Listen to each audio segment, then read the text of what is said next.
So hi junior Adarsh here. तो यार आज के इस वीडियो में हम लोग एक बहुत ही शानदार और एक बहुत ही अच्छे कॉलेज के बारे में डिस्कशन करने वाले हैं, जिसके बारे में काफी कम लोगों को जानकारी है। जी हाँ, काफी कम लोगों को जानकारी है। ठीक है, आज हम लोग बात करने वाले हैं इंस्टीट्यूट ऑफ केमिकल टेक्नोलॉजी, जो कि हमारी मुंबई में स्थित है। ICT मुंबई के ऊपर हम लोग डिस्कशन करने वाले हैं। प्रोज और कॉन्स के ऊपर डिस्कशन करेंगे, रिव्यू देने वाला हूं टोटली। NIRF रैंकिंग इसकी क्या है, एडमिशन प्रोसेस क्या है, इसकी कौन कौन से कोर्सेज ऑफर किए जाते हैं, फीस स्ट्रक्चर क्या है, स्कॉलरशिप्स क्या है, प्रोज और कॉन्स क्या है, आपको इस कॉलेज में जाना चाहिए नहीं जाना चाहिए, हर एक चीजें बताऊंगा। और अगर इसी तरीके की वीडियोस फ्यूचर में चाहते हो तो चैनल को सब्सक्राइब कर लो। मैं इसी तरीके के बहुत सारे कॉलेज रिव्यूज अभी आप लोगों के लिए लेके जरूर आऊंगा। तो लेट्स गेट स्टार्ट।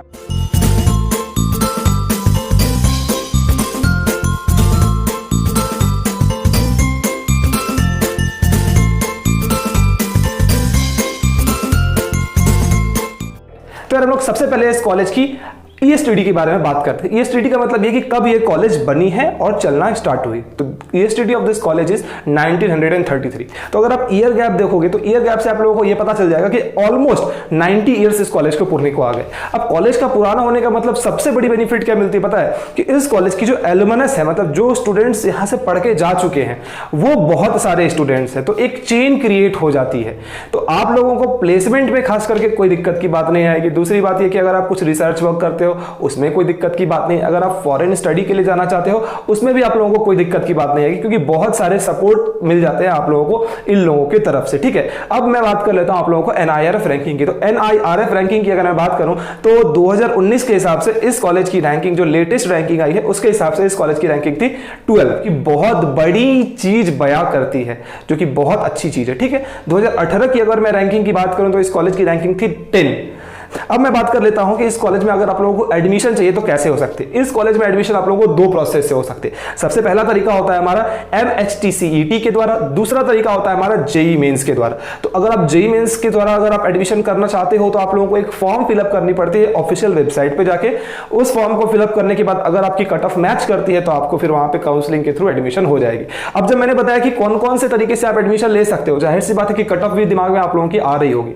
तो कट ऑफ की अगर मैं बात करूं तो अगर आप MHTCET के द्वारा काउंसलिंग करवाना चाहते हो, इसमें तो वैसे 4-5 ब्रांचेस या 6 ब्रांचेस जो भी हैं, तो हर एक के लिए कट ऑफ अलग अलग होती है। मैं क्लोजिंग कट ऑफ आप लोगों को बता देता हूं कि लास्ट कितने कट ऑफ में आप लोगों को मिल सकती है। देखो, अगर आप MHTCET के द्वारा अगर आप जाना चाहते हो, ठीक है, और टॉप ब्रांचेस में अगर आप जाना चाहते हो तो आपको तकरीबन 400, 450, 500 रैंक के तकरीबन लानी पड़ेगी। तब जाके आप लोगों को यहाँ की जो बेस्ट ब्रांच है केमिकल इंजीनियरिंग और फूड टेक्नोलॉजी, जो हमारी बेस्ट ब्रांच है, उन ब्रांचेस में आप लोगों को एडमिशन मिल सकती है बाय MHTCET रैंक। इसकी बात करो तो 3500 से लेके 4000 रैंक तक as a general category student आप लोगों को यहाँ पे एडमिशन मिलती है। अगर आप लोग SC ST या फिर और कोई कैटेगरी से हो तो फिर एक अलग बात आ जाती है। मैं JEE मेंस की बात करूं तो वो तकरीबन राउंड अबाउट अगर आपको 3000-3500 रैंक के बीच में JEE मेंस में आती है तो आप लोगों को इस कॉलेज में एडमिशन मिल सकता है। अब अगर MHTCET की अगर मैं बात करूं तो काफी सारे बच्चे पूछते हैं कि मैं तैयारी कहां से करूं। तो यू कैन डू योर तैयारी फ्रॉम विद्याकुल। मैं आप लोगों को स्क्रीनशॉट दिखा रहा हूं। ये यहाँ पे आप लोगों को MHTCET के कोर्सेज ऑफर करते हैं।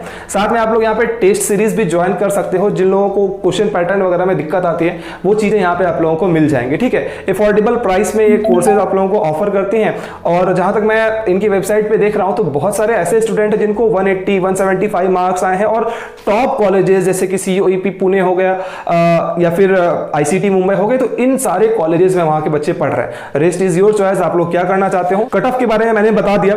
उसके बाद में आ जाता हूं इसकी एलिजिबिलिटी क्राइटेरिया के बारे में। तो eligibility criteria for admission in this colleges 50% marks in physics, chemistry and mathematics. इन तीनों सब्जेक्ट मिला के आपके 50% मार्क्स होने चाहिए और जो कट ऑफ है वो कट ऑफ होनी चाहिए, तब आप लोगों को इस कॉलेज में एडमिशन मिल जाती है। अब मैं बात करता हूं कैंपस में। तो यार कैंपस आप लोगों को IITs की तरह तो नहीं मिलेंगी या NITs की तरह बहुत बड़ी कैंपस तो नहीं मिलेगी, ऑल्दो पढ़ाई वहां से सिमिलर है, बट इसकी कैंपस सिर्फ 16 एकड़ की कैंपस आप लोगों को इन टोटल 16 एकड़ की कैंपस मिलती है। सारी फैसिलिटीज हैं, जैसे कि बड़ी बड़ी लैबोरेटरीज हो गई, अच्छी लैबोरेटरीज, वेल इक्विप्ड लैबोरेटरीज हो गई, लाइब्रेरी है, लाइब्रेरी में तकरीबन 80,000 से भी ज्यादा बुक है, which is a very good thing. बहुत बड़ी चीज है 80,000 या उससे ज्यादा बुक किसी भी लाइब्रेरी में इंस्टॉल रखना, बट वो चीजें हैं इस कॉलेज में। ठीक है, लश ग्रीन कैंपस आप लोगों को मिलती है, बहुत ही अच्छी कैंपस यहाँ की है। ठीक है, उसके बाद में अगर कोर्सेज के ऊपर बात करूं तो कोर्सेज यहाँ पे 3-4 कोर्सेज जो ऑफर करते हैं, मैं स्क्रीनशॉट आप लोगों को दिखा दे रहा हूं। सबसे पहले हमारी है केमिकल इंजीनियरिंग, उसके बाद हमारा आता है die stuff engineering and technology, उसके बाद आती है हमारी engineering in fibres and textile in technology, उसके बाद आता है हमारा इंजीनियरिंग इन फूड टेक्नोलॉजी, उसके बाद आता है हमारा हमारा पॉलीमर इंजीनियरिंग, तो और भी बहुत सारी इंजीनियरिंग जो भी ब्रांचेस है वो मैं आप लोगों को स्क्रीनशॉट यहाँ पे दिखा चुका हूँ। अब मैं आता हूँ फीस के ऊपर बात। तो फीस यहाँ पे तकरीबन 4 साल अगर आप पढ़ाई करोगे तो ट्यूशन फी की अगर मैं बात करूँ तो tuition fee is round about 3,30,000, 3,30,000 के बीच में आपको 4 साल की फीस पड़ेगी। फीस वही अगर मैं मेस चार्ज की बात करूं, फूड की बात करूं, हॉस्टल की बात करूं, इट इज अराउंड 50,000 55,000, 50-55,000 के बीच में आप लोगों को फूड का खर्च वो पड़ता है और रहने का खर्च पड़ता है फॉर 1 ईयर। तो अगर आप 4 साल की पढ़ाई करते हो तो तकरीबन आप लोगों को 5.5 लाख के बीच में खर्च पड़ेगी इस कॉलेज में। अगर आप एससी या फिर एसटी कैटेगरी से बिलोंग करते हो तो आप लोगों की फीस, ट्यूशन फीस जो है वो माफ हो जाती है आप लोगों के लिए, ठीक है। अब इंपॉर्टेंट बात के ऊपर आते हैं जो कि हमारी प्रोज और कॉन्स, और इसी के बीच में मैं कुछ प्लेसमेंट के बारे में बात बोलूंगा और कुछ इंपॉर्टेंट बातें बोलूंगा जो कि आप लोगों के लिए नोटिस करना सबसे ज्यादा जरूरी है।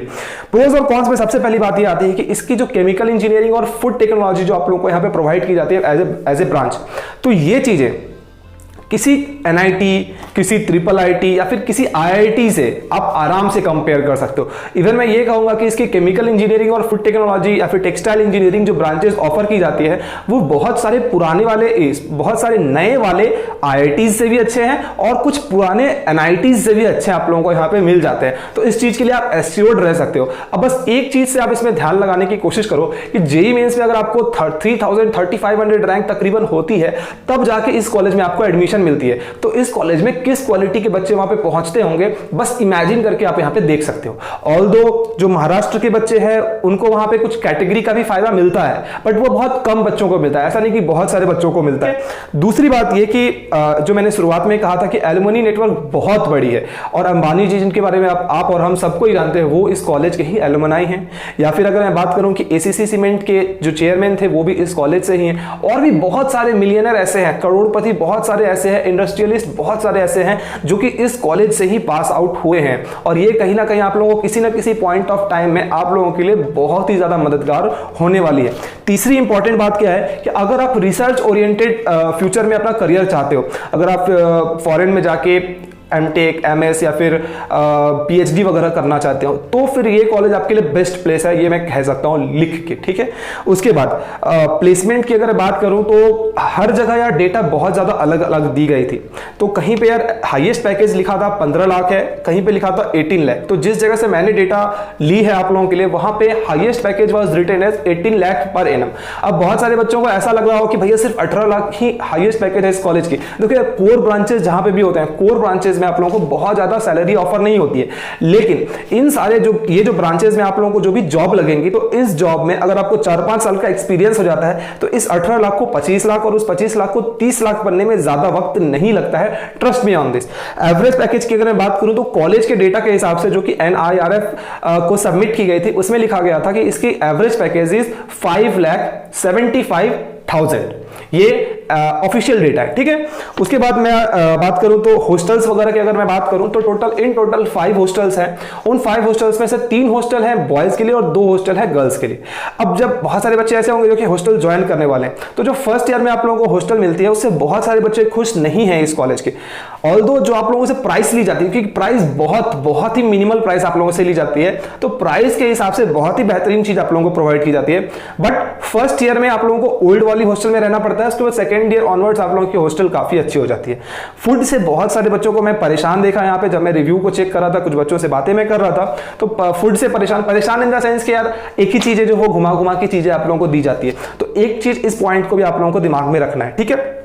अच्छा, अब हॉस्टल जो आप लोगों की है तो इसमें बहुत सारे फैसिलिटीज और भी है जो कि प्रोवाइड की जाती है, जैसे कि मेडिकल फैसिलिटीज हो गई, जैसे कि टीवी हो गई, वॉशिंग मशीन हो गई, रीडिंग रूम हो गया आप लोगों के लिए, न्यूज़पेपर वगैरह डेली आती हैं। तो ये कुछ चीजें हैं जो कि आप लोगों को दिमाग में रखना है।